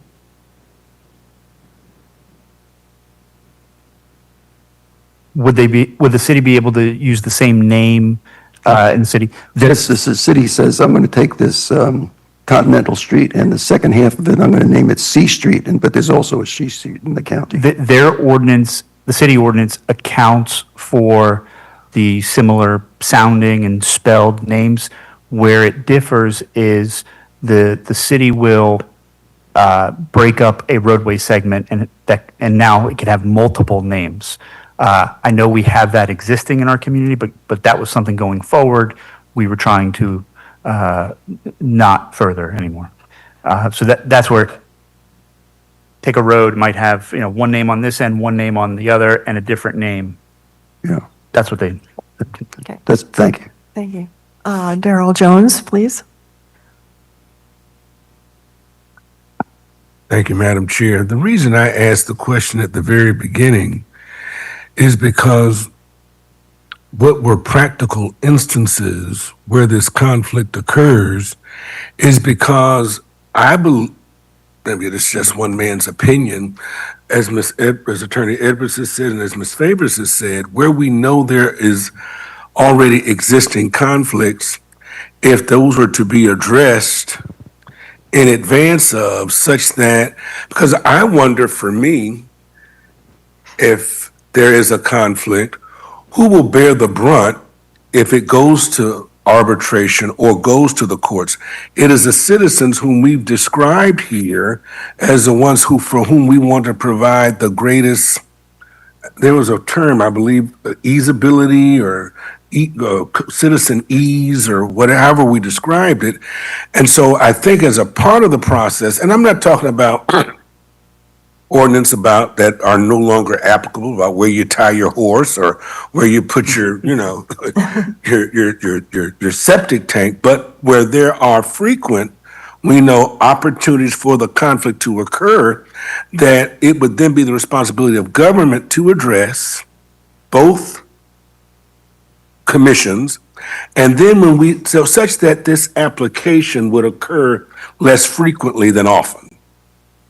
And so then, because we also think about, as Mrs. Favors described, when we talk about just that what occurs outside of what we call the urban service area, those challenges are far different than what we may find within the urban service. So when you think about those conflicts where it can be mitigated in advance, I would hope that there would be an appetite to do that, so that if we were to move forward with making the amendment or making the charter amendment, that it would, because ultimately the person who's going to be inconvenienced by having to call upon the application of the charter amendment will be citizens like ourselves, who may not have the will or the finances to follow through, such that that application can occur and then can be potentially inconvenienced. And on another part of that, when we talk about recruiting businesses to our community, we have been intentional about making certain that there's a consolidation of services and provisions made, whether it be about permitting, environmental considerations, planning considerations, creating planned units of development. We've been intentional about making certain that we are on the same page on both sides of the street, from the courthouse to City Hall. Well, I think that if developers or people want to come to our community and develop anywhere, whether it be within the city limits or outside, they would not want to be harangued by those types of conflicts either, where we know that we can make those remedies in advance. Thank you. Any comments there? Appreciate that. Well, and Chauncey over here, Chauncey had his card up. Yes, sir. Thank you, Madam Chair. Couple points here. So if this were to be adopted and passed, so can we make, against question from Mr. Hurley, against the alcohol question, so we can make exceptions to this as we did, I guess, for environmental and alcohol, whatever, to say that it does not address those issues or what have you, Madam Chair? I think I'm going to defer. Oh, no. I mean, you address all questions to the chair, and then protocol. He's read Robert have Rules put of up, Order. So, I mean, yes, ma'am. Please. So the committee can recommend whatever iteration of this amendment that it likes. It could be very subject specific, like the one that already exists for minimum environmental standards. It could be a county ordinances shall prevail in every instance except for, I think to your point, Mr. Haynes, these particular topics. It is really an a la carte menu, if you will, for the board for this committee to decide the scope. So yes, that is a possibility. Topics and subjects could get carved out, yes. Okay, all right. I knew that answer. Madam Chair, now I listened to Mr. Jones twice and did not interrupt him at all. No, It's not. I didn't interrupt you, Gentlemen, Mr. Jones. it's not finished. Thank you, Madam Chair. Madam Chair, will someone, I mean, along the question as Ms. Favors, I kind of heard the answer to the question, but will someone review these ordinances? And if we do this and they supersede, will those city ordinances then become just null and void? Right. Will they become null and void? Question for the county attorney. Yes, so there has not been a wholesale comparison of county and city ordinances completed because that is an enormous project. But depending on the scope and everything else, and any direction that this body gives that's ultimately approved by the Board of County Commissioners, that work in those specific areas will have to be reviewed and analyzed to determine what the impacts are. And then it would be a determination by the county commission whether to amend the county's existing ordinances appropriately. But that's work that definitely has not been done because there's been no direction or need to do that yet. My last question or point, and going back to the street renaming that was mentioned, so the city has a process, the county has a process. So once again, so if there's a conflict, does it just go before the county committee on renaming and the street is renamed or not? How, I just want to be clear. I mean, and I know we're talking about a real life instance of what happened here, where the city, wanted to rename the street, the county did not. So what would happen? I mean, hey, I win because I'm the county and my ordinance supersedes and it is not renamed, or I mean, what would happen in that particular instance? Today, currently, the city adopted an ordinance to empower itself to rename streets within the city. So there is a conflict between the city and county ordinance. The city ordinance prevails within the city limits for city roads. But so I guess in addition to that, so if this were to pass, I guess is the question, they would have to both go before both bodies before any changes to streets were made, whether in the city or the county, would they still have to come before both bodies? No. If the charter amendment was specific to street renaming and said the county shall supersede the city on all street naming, renaming, address sequencing, and so forth, the county would prevail in any issues related to those topics. The county would approve, it would be the final approval authority for street renaming, naming, and addressing. The likely result is the city would repeal its ordinance. Okay, thank you. Thank you.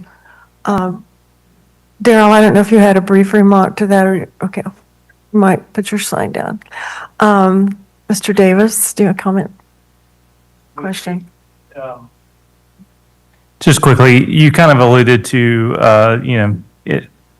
thank you for asking the question regarding current issues and past issues, because I think that will be definitely helpful in deciding what we do moving forward. But it will be quite a process. Has there been any sort of an analysis regarding fiscal impact of implementation of this, depending upon which way we go? Not for the county attorney's office, I can tell you that, no.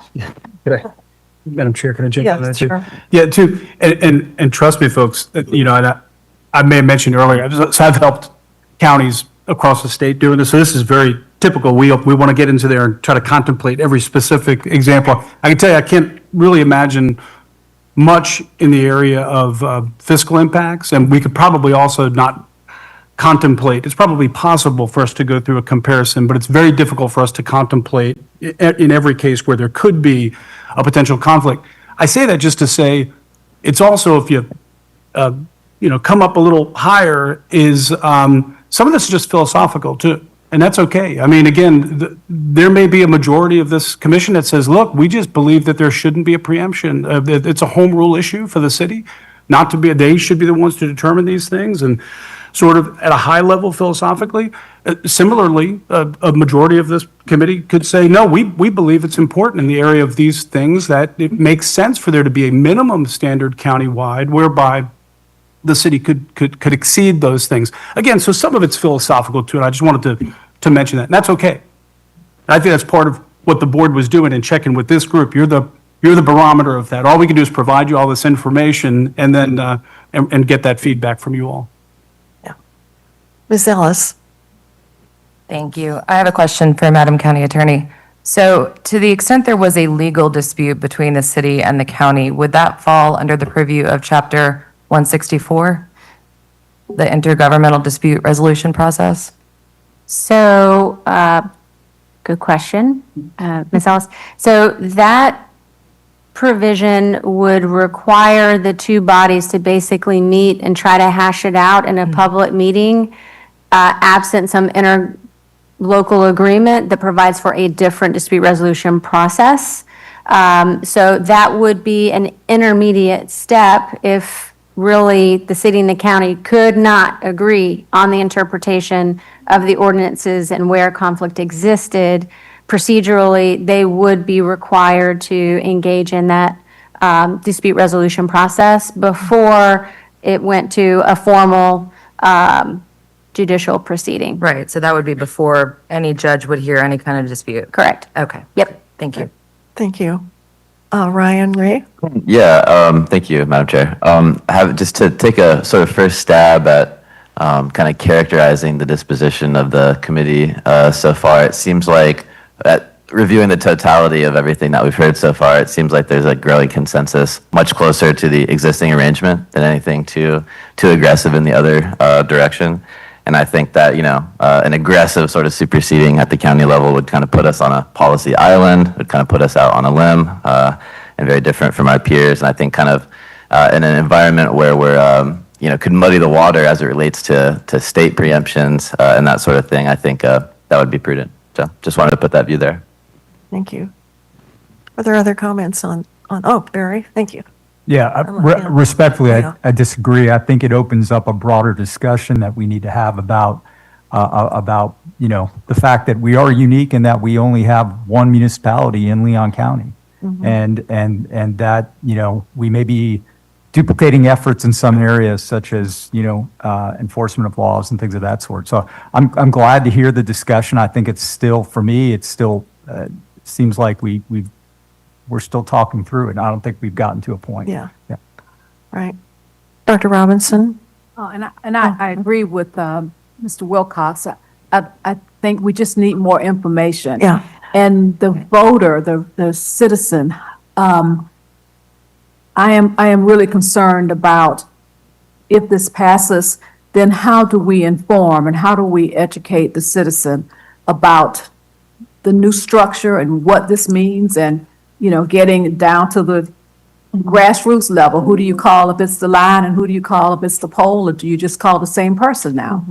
So we've got a lot of more discussion that we need, and the information that Ms. Favors asked. I was wondering if there's a way we could look at some of the calls that may have come in from citizens with questions, and how many of those we had to then divert to the city to say, oh, sorry, you called the wrong place. That may be something that we can look at too. Right. At this point, unless there's further discussion, we're still just responding to the one item that the county commission asked us to address. Under general business, we can bring up a lot of other things on down the road and during our further meetings. But at this point, I would like to hear a motion, if anyone has one, that would either, go to some of these next steps. These are pretty reasonable options for a board to consider. you can dispense with the whole thing, or you can ask for, I think, committee direction. It sounds like it's what I'm hearing, that we want our staff to maybe go further with some specifics, possibly, or we can, I think we can almost have a motion that we just want to continue talking about this after we've had time to think about it, or talk to constituents, or, I don't know, it's the committee's preference, really, on what you would like to do at this point on this particular item. There are a lot of others that we can talk about on further. So do I hear any Madam comments? Chair, I'll make a motion that we continue conversation on this topic. A motion has been made and seconded by Commissioner or Mr. Wilcox. Do I hear? Yes, I think you can. Yes. Yeah. Way, I appreciate that motion. Is there a way that we can, and since I brought this up, I hate to be the one that, is there a way that we can ask for, I'm sorry. Is there a way that we can be a little more specific so that we're not asking for a review of everything in the world that exists, but maybe prioritize some issues, some that have been raised here and some that may come forward, or even some that, have been previously identified as major conflicts? We could have a substitute motion by you, or if Mr. Wilcox wants to just sort of rephrase, if you're willing on that subject. I would amend that, and I think I'd leave it up to staff to determine what are some of those conflict points that they're aware of that have arose in the past, and could they bring us back examples of those and possible solutions to those that we might consider. Possible. So rephrasing then, more conversation, but the staff addressing the conflict points that we've brought up today and possible solutions. Is that? Targeted discussion, I guess, on that issue. I would second that motion. Second, Ms. Favors. All in favor of the motion has stated? I have a question. Certainly.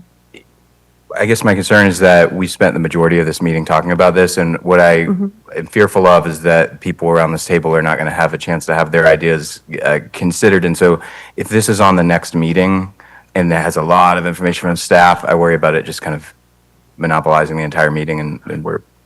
Well, that's probably a legitimate worry, since that's one of the first, that's the only thing that we were asked to really consider, but we will try to hold it in an orderly fashion and... But that would be the expectation, it'd be at the next meeting. Right. Well, Yeah, we'd have to look at that once we got into it again from a timing standpoint. I don't know if it would be the next or possibly the one right after that, but again, we'd have to sort of figure out what the level of effort would take to get you the information you're looking at. So it may not be the next meeting, it's really a quick turnaround with how frequently you're meeting. So, but it might be at the one following that, but it wouldn't be long. acceptable. Yeah, Ms. Hotway. Just a question for clarification. So you brought this to us for consideration. What else do you have that you haven't brought to us for consideration? This is it. This is it. I mean, you were, and we went over this. Yeah, It's the first, and again, that's why I'm saying that, because I know that. But this was the one issue that the Board of County Commissioners said specifically, they didn't limit your purview in any way. So they said, you all have at it. And, but what they did say is that there was one specific issue, which is this one, that they wanted you all to consider and make a Right. recommendation one way or another. In this great big book you have, you can see what the county commissioners discussed also, and most of them were either preempted by state law, or we already are doing it, or various things like that. So, yeah, so this is the one and only at this point. Is there any further discussion on the motion? Madam Chair, Yes. is it possible that at the next meeting, we could discuss other issues and that would give staff a little bit more time? In fact, we still are on general business. I mean, we have another 10 minutes or so.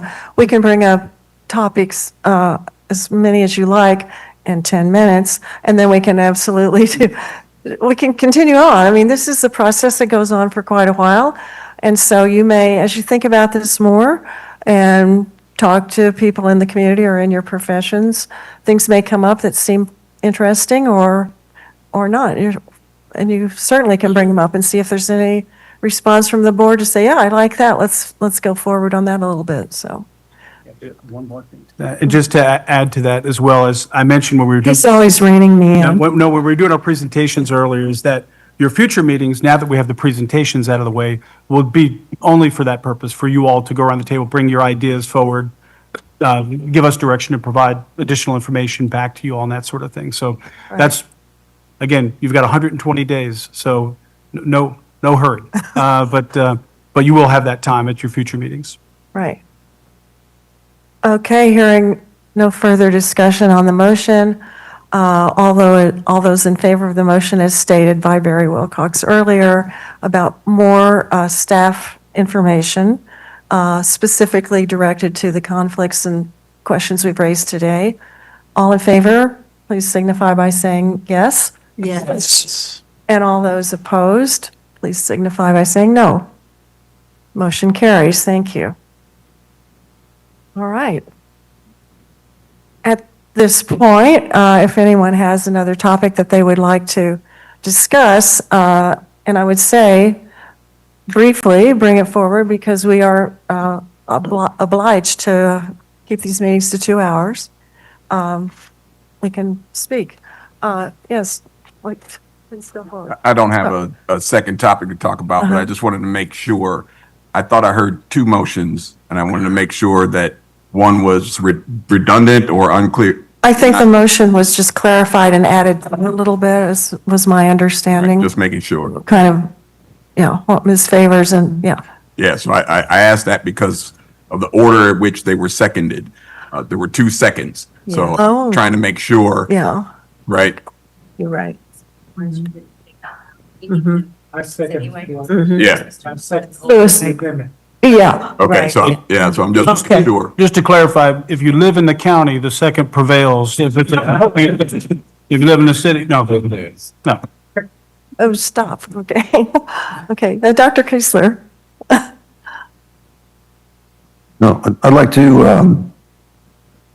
to suggest that the committee entertain the proposal dealing with the establishment of the Office of the Inspector General on the ethics issue. And that we heard from Mr. Payne. Are you making a motion to that Yes. effect? Yes. Do I hear a second to the motion? I do. Dr. Strobel? Comments on that particular one? Ms. Edwards? I have a question. It is more of a process issue rather than specific to that proposal. What format should a proposal have? I mean, is it supposed to address any kind of fiscal impact? Is it just an idea that someone has? What are the requirements for presenting a proposal for discussion? Well, that's a good question, and I think short of, at this point, it's sort of a general overview of an area that you're interested in, and if you feel like there's more, probably there will be quite a bit of more research and discussion. I think at this point, we're in a good place where we can just say, we'd like to talk about this, we'd like to talk about the Inspector General. We have quite a bit of information provided for us on that, or at least one bring back an item. start. So we bring back an item and kind of move forward. You don't have to have all the answers or all the questions. To know what to do if I did. Yeah, yeah. So, right. So, Other if I comments? might, Yes, so there's a good starting place with the 3-page document that was given. And there's also more information available to us that we Sure. can have. yeah, because this topic came up before the City Charter Review Commission, so there's probably a good bit of information out there if you want to think about that in advance. Mr. Haynes, did you have a comment on this motion? Okay. All right, without further discussion on this motion, all those in favor of bringing forward, I beg your pardon, repeat the motion? Maybe restate the Repeat it motion. again, like the motion, so we can. I was about to do that, but it's basically to bring forward at another meeting a proposal of establishing an Inspector General in the county charter. Everybody clear? I just have Yes. question. When this issue has come before the City Charter Review Commission and the City Commission, there's been a frustration at times from some of the ethics advocates that they feel like staff will kind of work on something and then it's very, very far apart from the intention of the ethics advocates as well as the body that voted to bring it back. And so I would just like to ask, I don't know if it needs to be added to the motion, but I'd just like to ask that staff specifically work with the ethics advocates as they develop the language. For the staff to not muck it up, you're saying? Yeah. Well, I would think that would, Sure, yeah, we would, however, we would do it the way we do all policy analysis, which was, it wouldn't be the only information you got. So don't expect that. But again, we would review all of the legal, administrative, policy implication, what other people are doing, how you generally see this structured, but you'll have all the information specifically that you direct us to include there. We'll make sure we do that. right. And you can bring forward your own information in the comment too, things that you think were missed or such. Awesome, thank you.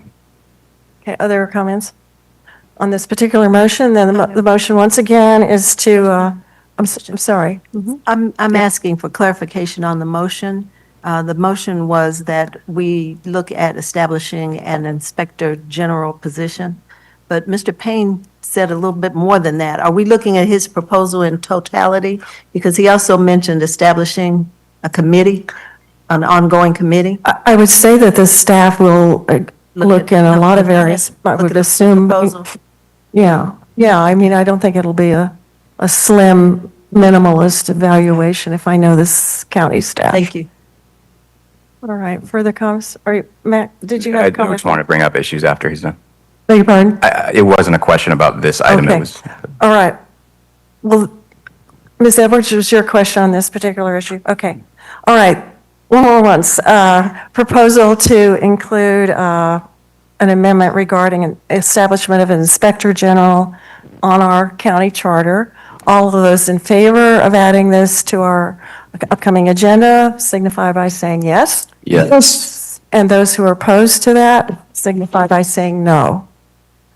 Okay, the motion carries, so that will be coming up at a future meeting. I don't know that we know, our next meeting's in 2 weeks, but ASAP? Fair enough? Okay. All right, now I have some other comments. Mr. Jones? Madam Chair, my question goes back to Ms. Edwards, Attorney Edwards' comment. In terms of our bringing proposals, is there if we bring them just to this meeting, would it be wise for us to perhaps inform the staff in advance such that perhaps feasibility could be determined? Or if there is already existing language or statute or that already exists that may already speak to the question. For example, for me, I'm interested in those issues relative to fortifying the collaboration between the jurisdiction, between the county and the school district. For example, like how we provide sidewalks to make it pedestrian. If that's already captured, then I don't want to use that. But if there's if that can be determined now, for example, in the video, you showed that you've made an investment in lit bus stops, right? So I want to know, I just wouldn't want to waste time or waste my opportunity for something that would already exist. Mr. County Administrator? Yeah, real quick, yeah, we, any committee member can call us anytime. Like if you're trying to determine whether this is an issue you want to bring before the board, you can call us, check in, we'll tell you whether it's preempted or somehow there's an issue with it or a problem with it. Then we won't do any in-depth analysis on it until we know that there's a majority of this board that wants us to do that. So, but again, if you have quick questions like, hey, is this pertinent? Is this out of bounds? Is this fair? You know what I mean? We'll be happy to answer all those questions. Thank you. You could call me, call Chastity, Ken, Nikki. But don't call any of the restaurants. Yeah, Commission? My only other comment on that note is, so at the county, there's a policy where if something is going to take more than 15 minutes of time to provide an answer, then the full board has to give direction to the county attorney's office to do that. And the reason for that is practical. commissioners have a lot of ideas, and that's great, but we do require that the body give that sort of direction. But as Vince said, happy to answer. I mean, you can contact me and ask me questions. If it's a simple thing and it's fast and I can give you an answer, I'm happy to do that. But if it is going to be more in-depth, then I'm going to request that that be brought to the committee and seek committee direction to work on that and provide that analysis. Thank you. We're going to adjourn in about 30 seconds. So I think, Chauncey, did you have another question before we sign off? Madam Chair, are we not going to have the chance for every committee member to mention ideas that was on the agenda? We're going to adjourn in 30 seconds. Okay, well, I'd like to. Would you like to make a comment? Yeah, I'd like to. I'm going to submit to you all idea I've been working on with some county leaders, and it is to create a Bill of Rights for Leon County. At the last meeting, the county administrator said that this group of people would be the group necessary to secede from the state of Florida, and I found some wisdom in his words. And in this uncertain time in our country, I think that it is an opportunity for us all to show as a community the democratic process and what it looks like when it's done well. I think that it would be very productive for this group to sit around these tables over the next year and try to work on sentences and words that we can all agree on as a community, that we can feel comfortable putting forward towards the voters and finding common ground to all agree on. And so I submit these amendments to you all, not with any particular marriage to any of these on the Bill of Rights, and I ask you all to come up with your own suggestions. And I just think it would be a very productive thing for us all to do some community soul searching together on what are our common values and put that before the voters. So I know that today was rushed, and I would just like to, at some point, have the opportunity. Bring that up. I don't know if you want to make a motion right now on this, or if you'd like to further elaborate on this at the next meeting. I would like to make a motion to have the 5 questions outlined in this attachment to come back at a subsequent meeting for consideration. I hear a motion for these 5 questions that you've, that Mr. Hurley's passed around to come back at a further meeting. Do I hear a second to that motion at this point? Seconded, Mr. Davis. Without any further comment on this at this point, there will be plenty of time to talk about it later if we pass this. All in favor of Mr. Hurley's motion on this item, signify by saying yes. Aye. Yes. Those opposed, signify by saying no. Okay, the motion passes, and this will be coming up next time, so thank you very much. With that, the meeting is adjourned. This is Sky. Time. Oh my gosh. I said, he took my time. I want to add comments. That's awesome. That's awesome. No. I just don't want to, we don't want to